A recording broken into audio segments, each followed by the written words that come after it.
Daydream anticipazioni del 9 settembre. Jeanne è la dedica speciale per Sanem. In questa puntata Jeanne e Sanem entrano in biblioteca e si appartano, ma mentre sono nuovamente vicini entrano Mekibe e l'amica parrucchiera. Intanto Leila ha portato Mirre all'inaugurazione e vedendoli insieme Osman ci rimane male.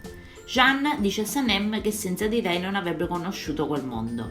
Rimasti nuovamente soli, i due si trattengono dal baciarsi e Jeanne finge di trovare nella libreria accanto un libro sulle Galapagos, luogo dove Sanem vorrebbe tanto andare, che reca la dolcissima dedica per Sanem, un amore che può essere raccontato per milioni di anni dal tuo amico viaggiatore G.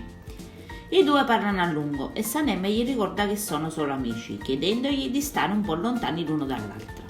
Tornati a casa, Jeanne e Sanem parlano rispettivamente con Emirre e Mekibe l'uno dell'altra. Sanem parla con la madre, che chiede alla figlia cosa ci sia tra lei e Jeanne. Le risponde che sono solo amici. Jeanne invece parla con Emirre. Emirre fa presente al fratello che lui e Sanem sono amici ma anche innamorati. Anche Jeanne chiede a Mirre cosa ci sia tra lui e Leila e anche Mirre gli dice che sono solo amici. Mekibe invece rivela che Mirre non le piace e fa presente alla figlia che lei e Leila appartengono a un mondo molto diverso rispetto a quello di Jeanne e Mirre. Il giorno successivo, in agenzia, durante il servizio fotografico, Jeanne istruisce i modelli su cosa fare e Sanem gli fa da assistente. Seida nota che Sanem sta sempre accanto a Jeanne e si accorge di una certa complicità tra i due. Ma Seida, che non teme nessuno, è fiduciosa ad avere Jeanne tutto per sé. Così ricorda a Jeanne la promessa fatta il giorno precedente, quella di farle delle fotografie.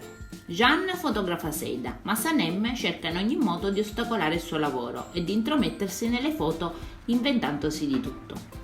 Poco dopo Jeanne si accorge che Sanem parla con il suo amico Sinan, il quale le chiede se ci sia qualcuno nella sua vita. Sanem gli risponde di no. Allora Jeanne comincia a fare foto maltrattando Sinan. Sanem gli fa presente che è geloso perché Sinan è un bel ragazzo e Jeanne reagisce palesando la sua gelosia. Poi induce Sanem a dire che Sinan non è bello, ma che è lui a essere bello, provocando imbarazzo in Sanem. Subito dopo Jeanne capisce di aver esagerato e si scusa con Sinan per il suo comportamento. Poi si rivolge a Sanem dicendole che è molto bella e che lui non prova alcun imbarazzo nel dirglielo. In agenzia arrivano gli avvocati di Fabri e restituiscono l'assegno a Jeanne, visto che Fabri vuole ancora collaborare con loro. Intanto Fabri è nascosto con la sua assistente e le dice che nella sua vita si fida solamente di una sola persona, se stesso. Subito dopo però arriva anche Eileen, che rivela davanti a tutti che proprio lei sarà la rappresentante di Fabri in agenzia. Jeanne si infuria e Mirre discute con Eileen davanti a tutti, mettendosi dalla parte dell'agenzia e capisce che sta architettando un piano ai danni di Jeanne. Sanem non ci casca, sospetta di Mirre e va nel suo ufficio, dicendogli che sa che insieme agli altri sta giocando sporco.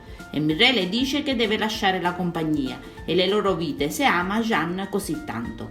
Solo così lui si libererà di Eileen. Quindi le chiede se accetta e le porge la mano, ma proprio in quel mentre arriva Jeanne.